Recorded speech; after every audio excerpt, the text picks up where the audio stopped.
Bonjour à tous, voilà, on se revoit une deuxième fois aujourd'hui pour vous parler du petit Nemo.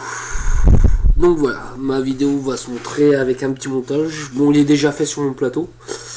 Là, je vais vous montrer les particularités, comment le remplir, la vape que ça fait, le réglage de l'airflow. On se retrouve tout de suite en gros plan. Donc nous voilà en gros plan, je vais vous montrer de quoi la boîte est comportée. Bon, c'est une boîte assez basique. On ouvre, hop, et on tombe directement sur le Nemo. Donc, hop, on va sortir le Nemo. On va le laisser sur le côté. On va regarder ce qu'il y a dans la boîte. Alors, hop, il y a un petit trou à l'intérieur. Donc, ce qui est pas mal, ce qui est fourni à l'intérieur, il y a toujours quelques petits joints de rechange, de la visserie, toujours pratique. Toujours pratique. Il y a aussi une petite notice d'explication. Voilà, hop, hop, qui est en anglais et en anglais. Voilà.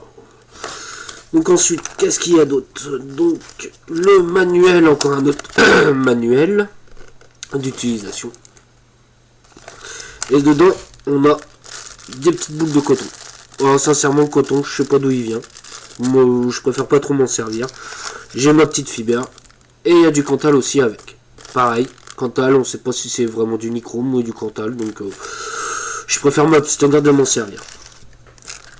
Donc voilà, on a vu tout ce qu'il y avait dans la boîte. Hop, je remets tout ça. Et on va regarder en plus grand le Nemo. Donc il est fourni avec un drip tip. Moi le drip tip sincèrement, j'aime pas trop. J'aime pas tout ce qui est métallique en bouche. Donc tous mes drip tips, hop, je les laisse dans la boîte et je les change par des drip tips en téflon. Ce genre de petites choses.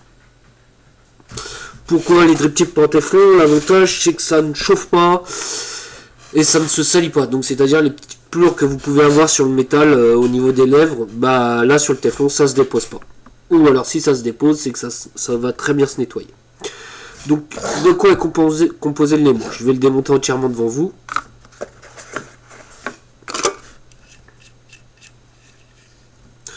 Donc là, il y a une partie qui se démonte à ce niveau-là. Donc ça permet de pouvoir régler le pin 510 pour que ça soit flush sur tous les atomiseurs avec une vis, un tournevis plat. Vous arriverez très facilement à le régler. Donc je vais poser sur le plateau. Moi je vous avais dit, mon petit montage est déjà fait. Pour gagner un petit peu de temps sur la vidéo, je vous en ai déjà fait une aujourd'hui, une vidéo avec un montage. Donc je pense pas que ça soit nécessaire d'en refaire une deuxième aujourd'hui. Donc on continue de démonter le Nemo. Ah, justement il y a un petit joint qui s'est enlevé. Hop, on va le remettre tout de suite. C'est pas bien méchant. Voilà. Le Pyrex. L'inconvénient du Pyrex comme ça sur celui-ci, c'est qu'il est à la portée d'être assez fragile et exposé. Donc mes d'avis, s'il tombe une fois, j'ai pas encore eu le cas, mais d'avis, le Pyrex doit sûrement casser. Donc hop, et voilà. J'ai la petite partie de ma cheminée en haut, la cheminée du haut, et le top cap de l'atomiseur. Je redémonte encore ma petite partie de cloche. Et voilà mon montage. Alors le montage, j'ai bloqué avec les deux vis sur le dessus. Mais on peut très bien faire un autre montage, le passer dans les trous qui sont ici. Un de chaque côté, pareil. Voilà. Donc pourquoi il y a le petit plateau qui se dévisse à cet endroit-là? Comme je vous disais, il y a le pin qui est réglable, mais aussi le remplissage de l'atto se fait par la petite vis qui se démonte à ce niveau-là. Donc on démonte la vis et on peut remplir avec un flacon aiguille ou à pipette. Ça, c'est pas comme le subtank où on peut remplir directement à la bouteille. Ça, malheureusement, on ne peut pas sur celui-là. Mais c'est un défaut, mais qui est relativement un très bon atomiseur reconstructible. On va dire pour quelqu'un qui aime un atomiseur qui soit très aérien, moi je vais le conseiller comme atomiseur. Mais il va s'avérer un public quand même un peu plus expérimenté que pour un subtank. Le petit réglage de l'airflow aussi, qui ne se fait pas sur une bague, comme on peut trouver sur le subtank, mais tout simplement avec le petit anneau qui est juste ici. Je ne sais pas si on arrive à bien voir. Donc, hop, voilà. Elle se tourne Donc dans un sens on la ferme et dans l'autre on l'ouvre. Donc plus cette bague là rentre à l'intérieur, plus votre vape sera serrée. Donc moins d'air arrive. Plus votre bague sera remontée vers le haut, plus la vape sera aérienne. Donc l'airflow ouvert au maximum. Donc je remonte sur ma petite base. Et voilà, on va regarder le montage que j'ai. Je suis relativement assez bas. Hein. Hop. Voilà. Je suis à 0,62 ohms. Voilà. Donc je vais vous expliquer comment le remonter, faire un remplissage ensemble et montrer comment ça va. Donc je reprends toujours un peu de fiber. Moi j'ai repris la densité 1. Pourquoi ? Parce que tout simplement j'aime bien cette densité là. J'aime bien. Ça se travaille bien. Ça se manipule bien. Mieux que du coton.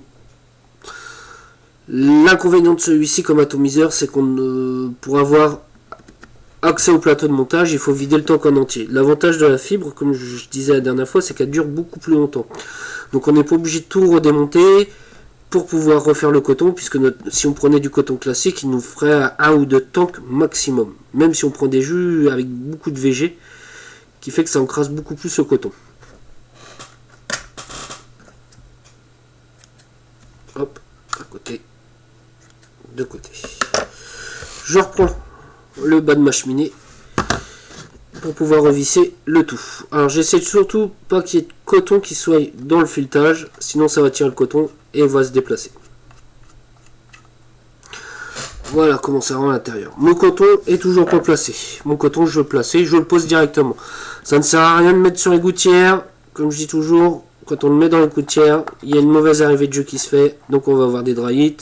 Et les gens vont dire, ouais, voilà, les atomiseurs en constructible, c'est de la merde. Non, pas du tout, c'est qu'il faut tout simplement savoir s'en servir un petit peu et s'entraîner avec, tout simplement. Je remets le haut de ma cheminée. Les filetages sont relativement assez bons. Ça ne se sert pas. Petit conseil que je peux donner. Au moment de remettre son Pyrex, si on pose le Pyrex et qu'on va le resserrer tout de suite, si on resserre trop fort, mais d'avis, le Pyrex, il va casser. Ce que je vais conseiller, c'est au niveau de ce joint qui est ici et le joint qui est en bas, de les graisser un petit peu avec du jus. Alors, qu'est-ce qu'on va pouvoir se tester ?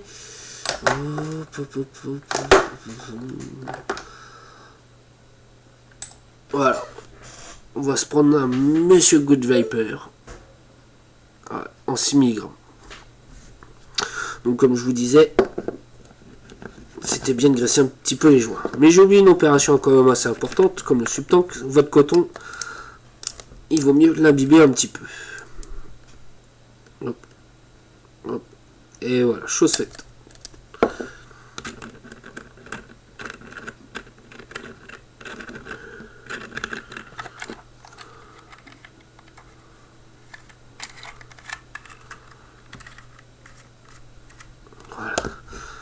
Alors, au niveau des joints, je vous disais de mettre un petit peu de liquide pour pouvoir graisser le tout. Ça sert à rien d'en mettre des masses. Voilà, hop, j'en mets un petit peu là. Et j'en remets un petit peu à ce niveau-là aussi. Voilà. Donc là, je peux poser mon Pyrex. Et je visse ensemble.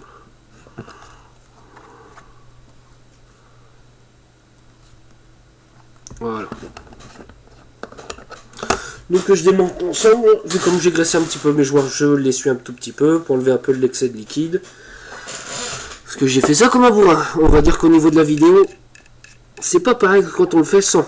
C'est-à-dire que quand on fait le montage en vidéo, on ne voit pas tout. Donc je vais prendre mon petit tournevis pour pouvoir enlever cette fameuse vis qui est juste là.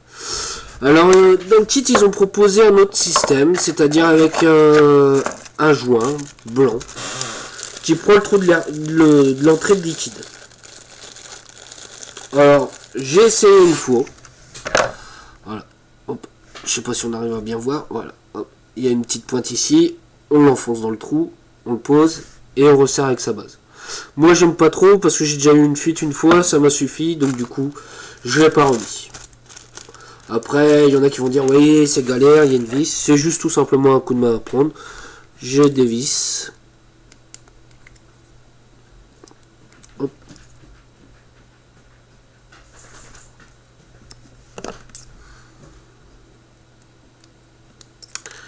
Voilà. Et là, on va remplir par le trou.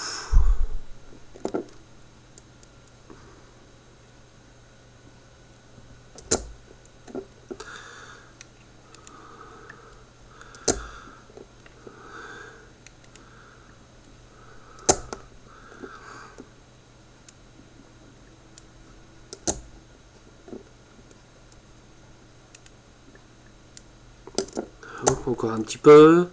Je vais peut-être pas le remplir totalement en entier parce que sinon ça fera une vidéo de 3 heures de long. On va dire que déjà dépassé 10 minutes, les gens ils me regardent plus. Enfin, je déconne. Peut-être que ça intéresse des gens quand même. Donc voilà. Donc là, la petite partie technique, comme on disait, pour remettre la vis. Il y en a qui galèrent un petit peu. Moi, je prends une petite habitude. La vis, je la mets sur le côté. Hop.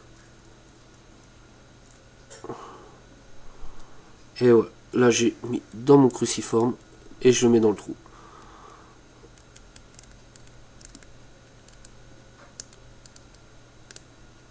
Et voilà, c'est parti pour visser.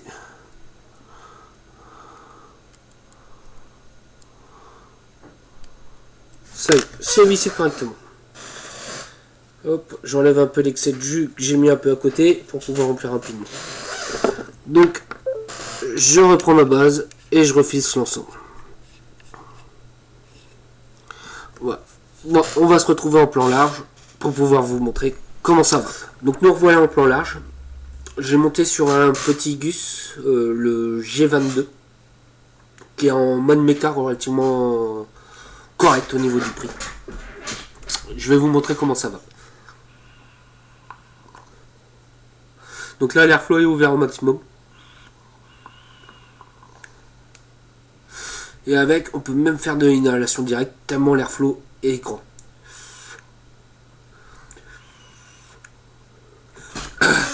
Donc voilà. Bon atout, bon restitution des saveurs. Où je retrouve bien mon orange de chez Monsieur Good Vapor. Très bonne orange d'ailleurs. Moi qui n'ai pas fan des agrumes. Voilà, juste petit conseil, c'est un atto qui est en 23 mm. Donc souvent les modes méca sont en 22. Il faut essayer d'en trouver un en 23 pour que ça soit totalement flush. Mais bon, sur un mode en 22, je trouve pas que ça choque tant que ça. Bon, moi sincèrement, beaucoup diront, bah voilà, encore un atto en 23. Moi ça me choque pas, 23, 22.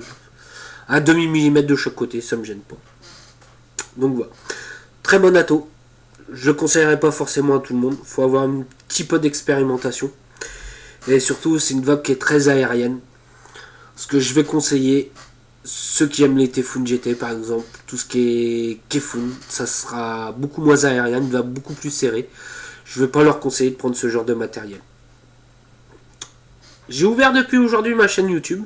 Si vous voulez me retrouver facilement, ma chaîne YouTube c'est Dédé la Vape. Vous le verrez à la fin comment c'est écrit. Parce que sur cette vidéo là, je vais encore la mettre sur Vapotbar. Puisque c'est un matériel qui propose à la vente. Que je me suis battu un peu pour que. Enfin battu, bien grand mot. Pour qu'elle fasse rentrer ce genre de matériel. Puisque c'est des bons matériels à prix relativement correct. Donc voilà, je lui fais une petite vidéo pour ses clients pour qu'elle puisse voir. Voilà. Bah écoutez, je vous souhaite une bonne journée ou une bonne soirée et puis vapez bien.